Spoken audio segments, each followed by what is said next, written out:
तुमच्या सोनचाफ्याच्या झाडाला फुलंच येत नाही आहेत का? मग ही एक चूक तुम्ही नक्कीच करताय.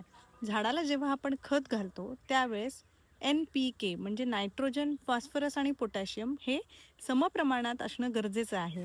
तर तुम्ही कोणकोणती खतं वापरू शकता? तर पहिल्या आठवड्यात तुम्ही जर कोणतंही सेंद्रिय खत देत असाल तर त्याच्यामध्ये कंपोस्ट खत नक्की वापरा.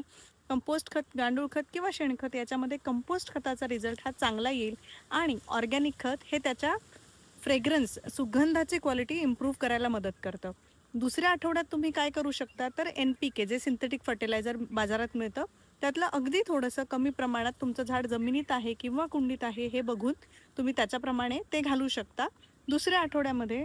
त्यानंतर तिसऱ्या आठवड्यामध्ये एक सिक्रेट फर्टिलायझर ते म्हणजे सीवीड एक्स्ट्रॅक्ट. लिक्विड फॉर्मॅटमध्ये सीवीड फर्टिलायझर, सीवीड एक्स्ट्रॅक्ट हे अवेलेबल होतं.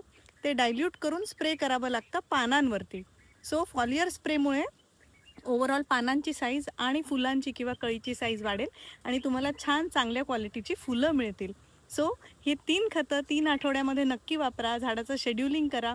जमिनीत जेव्हा खत घालत असाल त्यावेळेस झाडाला रिंग करून म्हणजे आळं करून खत घातलं गेलं पाहिजे. कुंडीत जर खत घालत असाल तर कुंडीतली माती सैल करून मग त्याच्यामध्ये खत घातलं गेलं पाहिजे. खत घातल्यानंतर पाण्याचा वापर नक्कीच करा. सिंथेटिक खतं शक्यतो कमी वापरा कारण त्याचं प्रमाण कमी जास्त झालं तर त्याचा झाडावरती विपरीत परिणाम होतो. पण जर तुम्ही सेंद्रिय खत वापरत असाल तर प्रमाण थोडंसं कमी जास्त झालं तरी त्याचा अपाय कोणताच होत नाही झाडाला. आता आणखी एक महत्त्वाची गोष्ट, व्यवस्थित भरपूर फुलं येण्यासाठी खताच्या जोडीला व्यवस्थित स्वच्छ असा सूर्यप्रकाश कमीत कमी 3 ते 4 तास झाडाला मिळणं अत्यंत आवश्यक आहे. सो पूर्ण सूर्यप्रकाश, व्यवस्थित खतांचं नियोजन, भरपूर पाणी असं जर तुम्ही केलं तर तुमच्याही सोनचाफ्याला अशी छान सुगंधी फुलं नक्कीच येतील.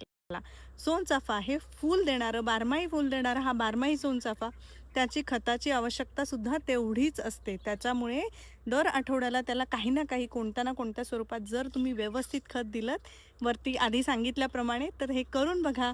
झाडाचा रिझल्ट बघा. तुम्हाला तुमच्या झाडावर येणारी छान छान फुलं बघा आणि अशाच सोनचाफ्याच्या किंवा झाडांच्या छान छान माहितीसाठी, उपयुक्त अशा टिप्ससाठी वृक्षवल्लीला नक्की फॉलो करा.